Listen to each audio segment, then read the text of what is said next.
Good afternoon, everyone. We just want to take a moment and welcome you to another episode of Chronic Risk, the voice of the NCRMA. We know we have people logging on right now. We'll probably give it just another couple of minutes as we see participants logging in, and we will get started really shortly. We've got a great session for everyone today, so really looking forward to having everybody join us. We'll give it about 2 more minutes. I still see some active people logging in, and then we'll get right back to the show.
All right.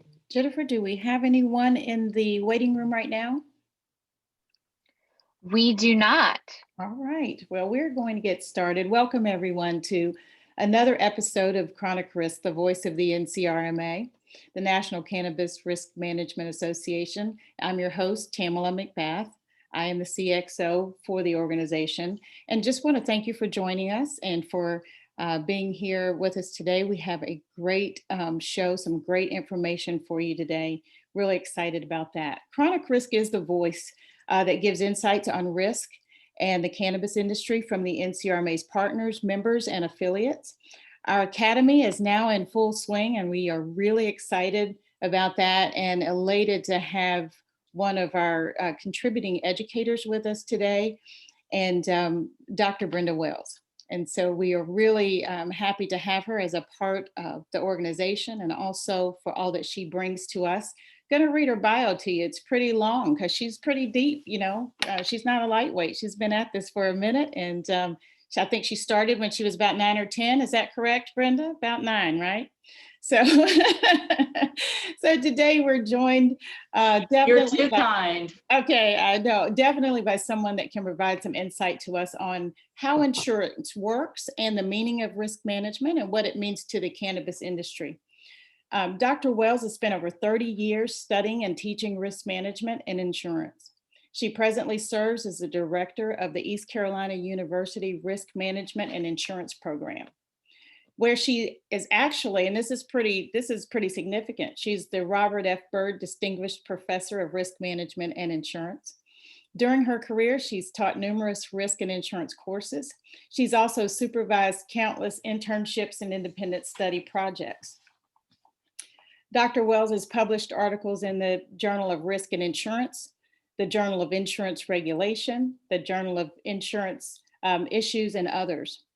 Her publication in the Journal of Insurance Issues on marijuana legalization and its impact on property and casualty insurance is considered to be the seminal paper in the field. Outside of her duties in academia, Brenda serves as a private consultant and corporate trainer to the insurance and risk management industry. Her consulting firm, Risk Education Strategies, and we're going to put that in the chat so you know where to find that, offers agency management consulting, social media consulting, custom seminar delivery, preparation of expert opinions and testimony, continuing education course delivery, agency valuation, risk management audits, of course, and intellectual patent application review. So, like I said, for more information, her website is in the chat. But you can see from her pedigree here that she brings a lot to the industry, both insurance and cannabis, and we're excited to have her. So, Brenda, what have the last few weeks been like for you?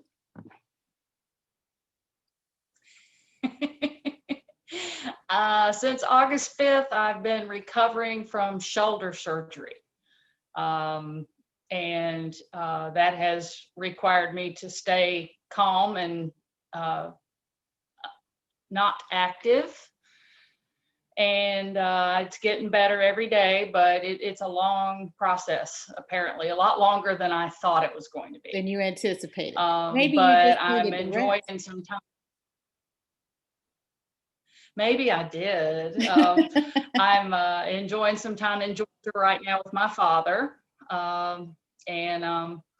The semester for me is over until January. So I'm working on research and speaking engagements and things like that right now. So life is good.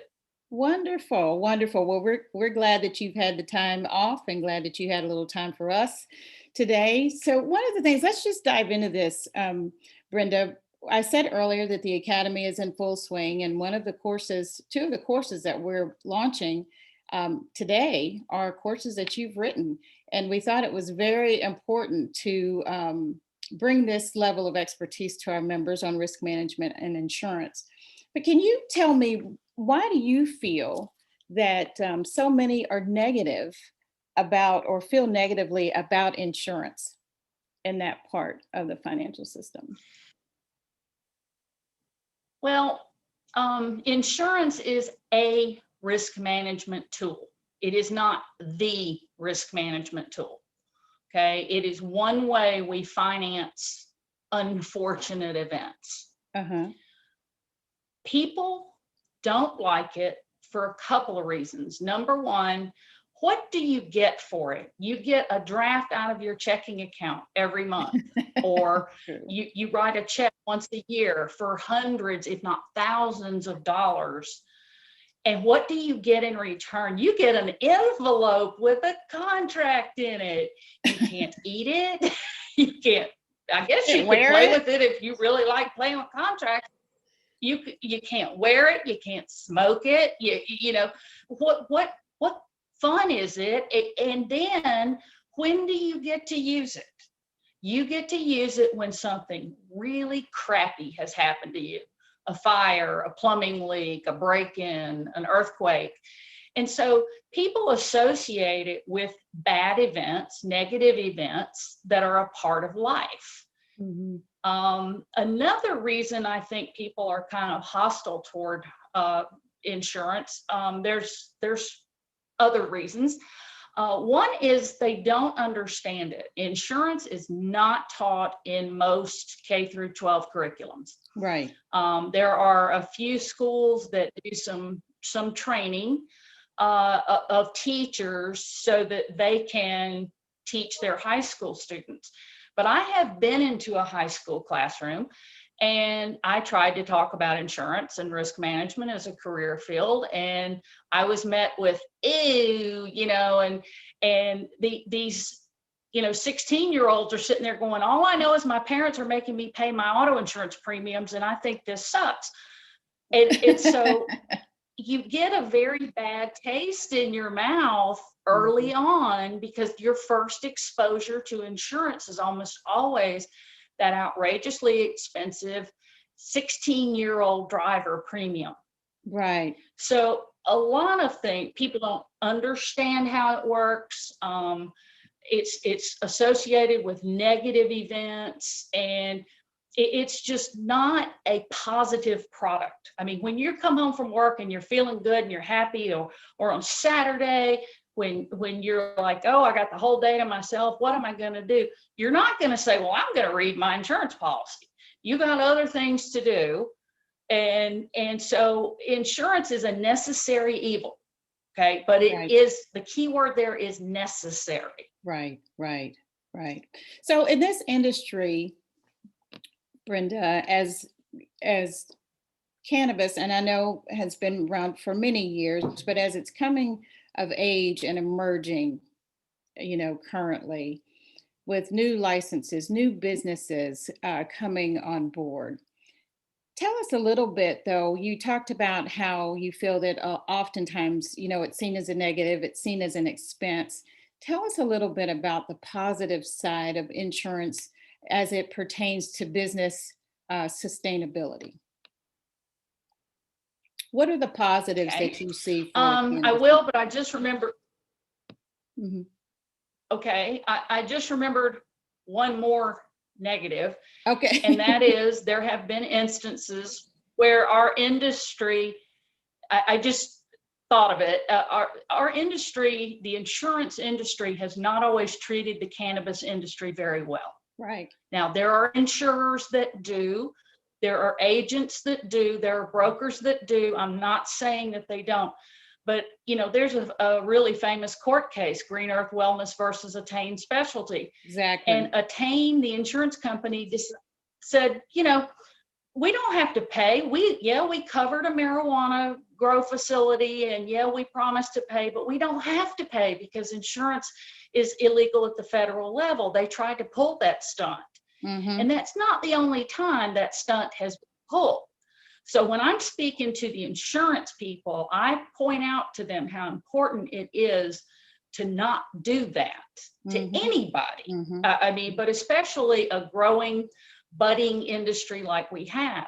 Now, the positives are you can survive, okay? Bad things happen. They happen to good people. Right. They happen to good businesses. And you can be as careful as you want, and I encourage you to be as careful as you want. But the best laid plans just go awry sometimes, and you have losses, you have lawsuits. Somebody misuses your product and then wants to blame you and sues you. There are so many things that can go wrong in any business, any business. And the beauty of insurance is that it pays for the loss according to the policy. And as long as you did proper risk management and a proper assessment of your risks and chose the right policy, you should be fine. And you should be able to survive and recover and go on about your life and your business. And I think, I have heard a lot of people in the cannabis industry still don't want to buy insurance. They are feeling that you can't trust it. That's one problem. They also are feeling that it's very expensive. And I will tell you, the premiums that I have seen are expensive. We're considered, no pun intended, a high risk industry because of what we're doing is so new, and we have the federal state conflict. So there's just a ton of risk associated with this. The people who have worked in this industry for all these years know what I'm talking about because they risk their freedom every day going to work, knowing that federally they could be busted. So I think insurance is a very important safety net for the cannabis industry. I agree. And I think you started asking me another question. Yes, I'm sorry, we have a little bit of a delay, but on one point that you were saying, I think that's one of the things that the NCRMA has really taken on as a mission, and that's to improve the capacity of coverage within this industry, because we feel like there's definitely a need, and we're here to stay. The cannabis industry isn't going anywhere at this point, and looks at people are coming over to our way of thinking. And I really feel like capacity is so needed so that we can drive some of that expense down and make it affordable for the businesses to operate. So why do you feel, Dr. Wells, that for the cannabis industry, that it's important for the cannabis industry to be well versed in risk management? You mentioned, started into an explanation about risk management, but that's more than just identifying potential pitfalls. But when we talk about being well Mhm. versed, explain that to us, how you feel about that. I think any business owner should be well versed in risk management Exactly. because every business faces risk. I Mhm. think it's very important for the cannabis industry because of, if for no other reason, our reputation in the community, in our country. Are we doing the right things? Are we making safe products? Are we packaging them safely? Are we being good citizens? Mhm. And we don't want people going, oh, well, it doesn't matter. I think this cartoon on my chocolate bar wrapper doesn't appeal to kids, so why can't I put it on there? Well, we're not supposed to be appealing to kids. We're supposed to be appealing to big kids. And, we have to take that seriously too. There's just a lot at stake for our future. And if we make a slip, okay, let's say one of the industry members does not do what it should do, that's going to be a scandal, and it's going to cause negative attention Mhm. for the cannabis industry, and we don't want that. Exactly. I heard a wonderful speaker a few years ago at the Marijuana Business Expo several years ago, and she was up there. She was all but wagging her finger and telling everybody, if you're making edibles, you have got to be careful about foodborne illness. Right. And she started citing all these statistics Mhm. that I didn't know about, how many thousands of cases there are a year in the United States from medical cases of foodborne illnesses. Mhm. And her point was, we're already under scrutiny. We've already got people that don't approve of what we do or how we do it. And then you do something like that, and it just, well, there you go. There's that cannabis bunch. They're not being safe. So I think being good risk managers is just a key component of having a successful business in a thriving industry. Exactly. So, in your courses that we're offering, how do you apply your teaching styles to be able to bring those standards, just like you're talking to us about, increase our standards, improve them in the industry, and still teach the basics that some businesses just need to know, because we have a lot of new business owners, in this industry. Well, my teaching style has always been kind of upbeat and kind of fun, or I try to make it fun. So I try to make it a conversation Mm-hmm. between myself and the student who takes the course. And I've tried to relate the basics of risk management and the basics of insurance back to the cannabis industry, to the extent that I could in the time allowed for the course. If you turn me loose to teach a course and don't tell me it has to be an hour, you'll have to get the big hook and pull me off the stage, because I will talk about risk management and insurance all day. So it's so I in the time that I had and in the scope of the material that I was covering, I've tried to make it conversational. I've tried to make it relevant. I've covered the basics and tried to put it all in plain English. There are no highbrow words in this, what I call $5 words. I don't have any of those. We're just having a conversation and talking about the basics of insurance and why it works, Right. how it works, because a lot of people don't understand that. How it works. So I hope they're well received. I sure had fun creating these courses. That's excellent. I always like to get a little bit of do a little bit of a temperature check when we do these webinars, because I know we have brokers on, we've got business owners on, across the spectrum and across the vertical.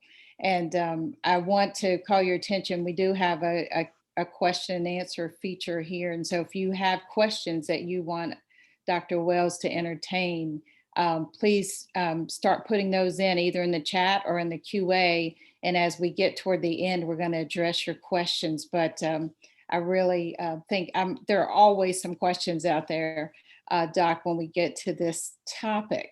So as we go through the courses and we're able to get more information to improve our understanding of insurance, how do you see the industry evolving as we see the standards increasing? I guess I'm thinking of that as a career risk consultant and being in this field for many years in healthcare, where you start with a lot of standards and regulations. And now as we're coming into this in the cannabis industry, we think of risk management also as being able to set those standards and operating standards ahead of time. So I just wanted to get your opinion on that and what you've seen in your research and in some of your experience in this part of the industry. I write for Marijuana Venture magazine occasionally, and I've talked with, about doing an article in there on standards. Everything, if you can't measure it, it didn't happen. I mean, if you can't measure it, it didn't happen. I mean, you can say it happened, but when somebody says, okay, tell me what the measure was, and you go, well, I just said it happened, didn't happen. Yeah. So we have to measure, how are your workers' comp losses compared to other similar businesses? And there are going to be different types of losses for dispensaries, for processors, for packagers, for farmers. And one thing that's really important to understand about risk management is it is very holistic. Okay. It is a plan that constantly evolves. You can't just say, okay, I've gone through the steps. I did what Wells said to do in the video. Now I've gone through the steps. Now I can go to Tahiti for the rest of the year and have a great time and, not worry about my risk management plan. It is a constant effort and it grows and changes over time. Right now we are going through all these things that we've never been through, a pandemic. And that brought about a lot of new risks that have affected every business, every type of business, and every person. I mean, and good risk management would have helped us plan for that better. The cool part about COVID is it sounds like in most of the states, they're being declared essential businesses and they get to stay open. Right. And certainly when you're trapped at home, when you're isolating yourself at home for weeks at a time, cannabis is probably your friend. I mean, it really is. It's a very stressful thing that we're going through. So I think it's really important to realize that this is not something to take lightly. It is something to take seriously. And if you're a small business, I know you can't have a full-time risk manager, but you could certainly assign that task to somebody. To start putting together a risk management plan, to have a consultant come in and talk about what is available and what's not, help you find the coverages you need. You need the right broker. I mean, there's a lot of people and a lot of moving parts in risk management that all have to work together. And so I just think it's very important for the industry going forward to take it seriously as you're all doing now, because if you weren't, we wouldn't be here. We wouldn't be here. Exactly. So I think it's great that this organization is formed. I'm proud to be a part of the Academy. I'm proud to be a member. I've loved working with all of you, and I think you're doing a great job of spreading the importance of risk and insurance.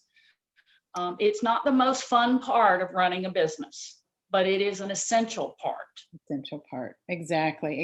And I think that's what we always want to make sure that we're providing and representing to our members. One of the things that you'll hear our chairman say a lot, Rocco Petrelli, is that even in working with brokers and working within the industry, we want to align with people who are passionate about the industry and understand it, and can add value, because I think we have enough out there that are taking away from the industry, but we want to be able to add value and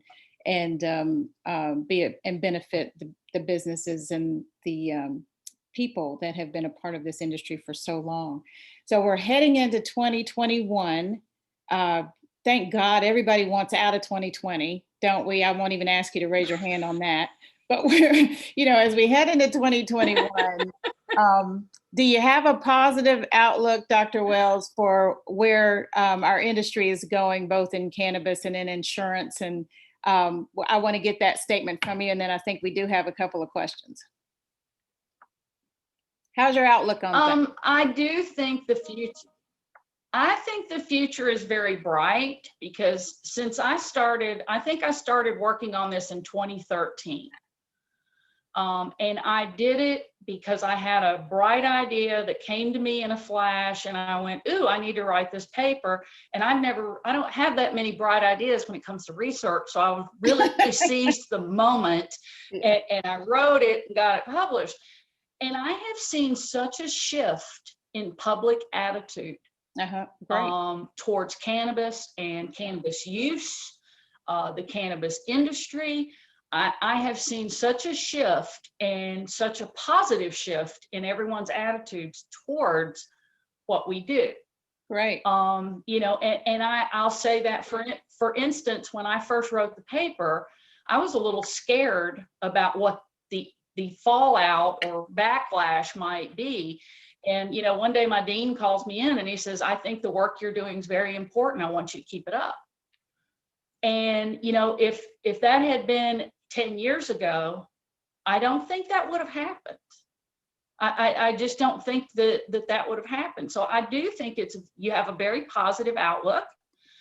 I think the election is going to affect it possibly significantly.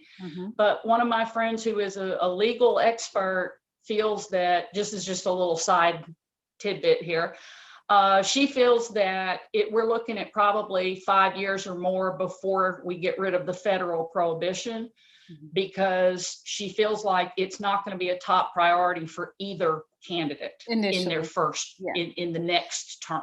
Yeah, initially. So, if it's Trump, if President Trump stays in office, this is not clearly a priority for him. And if Joe Biden is elected, he's got other things to do this first term.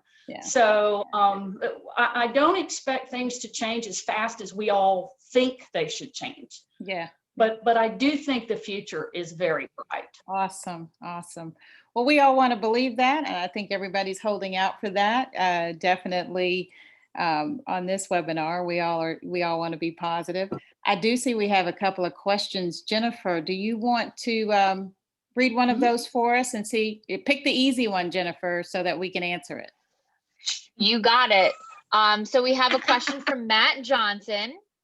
His question is, what do you think is the single biggest risk that a cannabis operator faces? Fire, theft, federal crackdown, ...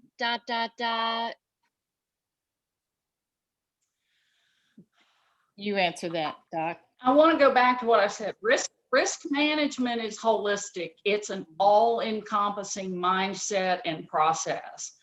So, for one business, it might be fire. For another business, it might be the federal crackdown. I personally think the danger zone for most new businesses, in cannabis in particular, is lack of proper training and education. Right. I think that is a bigger risk for the industry. When I talk to insurance companies about who they want to cover, we all agree. We want to cover people who know what they're doing. Exactly. Because the cannabis is a given. We understand the risks with it. We don't understand the risks with somebody who has not taken the steps to get formally trained in cannabis commerce. Exactly. So I think training and education is really, really important. Right, right. That's the launch of this academy, because we feel like education, support, expertise is what we talk about. And the best way to do that is to bring it, and to provide it so that people can have access to it and have access to it readily and in their own time. And you're exactly right. One more question, Jennifer, and then we have the questions in the Q&A, and I'll be glad to get those answers back out to you if you want to put your email address in there too, and I can, if there's something we don't get to. So the next question is from Luis Comenter, and he asks, how can captive insurance companies help in the cannabis industry? For those that don't know, a captive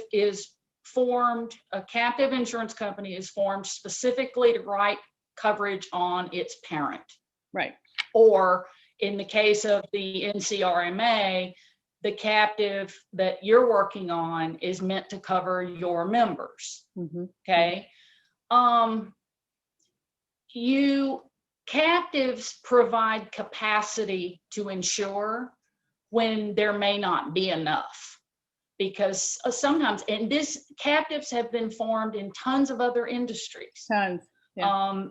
Doctors have formed what are called bedpan mutuals, where they get together because they couldn't get coverage. They couldn't get malpractice coverage, so they had to form their own company.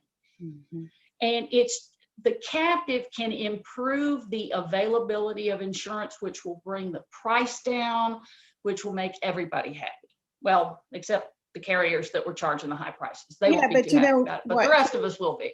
Right. But as we look at it, to endorse and to endorse that, to bring more capacity and access for the members, but it also increases the standard, improves the standard, and better operations, because with that also comes education. And then you are able to protect yourselves. And when we're doing that, we're also able to support and protect, because the captive itself is setting the standard. It's for the product, you're setting the standard for that. So we should have better outcomes and lower claims is what we want to see for our businesses and for our members. Awesome. You know what, guys? I know Dr. Wells could talk forever. I know that personally. I also know that I can. And so I know I want to respect everybody's time. We're a little bit past 1:30 now, but if you have questions in there, I want to make sure that we try to get those answered for you and get that back to you, because I think they're all important. We can be reached at info@ncrma.net. So any question that you have, please shoot it over to info@ncrma.net. We also will have the website is in the chat, ncrma.net. You can go on there. That's where you can register for this course that Dr. Wells has been talking about. You can take it at your leisure once you get in and get registered to be able to look at it. I'll warn you, there is a quiz. So it's important that you pay attention, and hopefully you won't have any trouble passing. It's going to be, I think you'll find it exciting. You'll find it informational, giving you the tools that you need to run your businesses. So from the NCRMA, and from Dr. Wells, I just want to thank all of you for being here. And any additional information or questions you have, please reach out to us. And we're here to make sure that we can answer your questions and bring value to your businesses. Thank you so much, Brenda. It's been a pleasure. I appreciate it. Thank you to all of the participants and everybody. Thank you for having me. We look forward to hearing from you. I see we have quite a bit of information in there, so we're going to make sure that we take these questions and get answers back to all of you. Thank you. Have a great afternoon.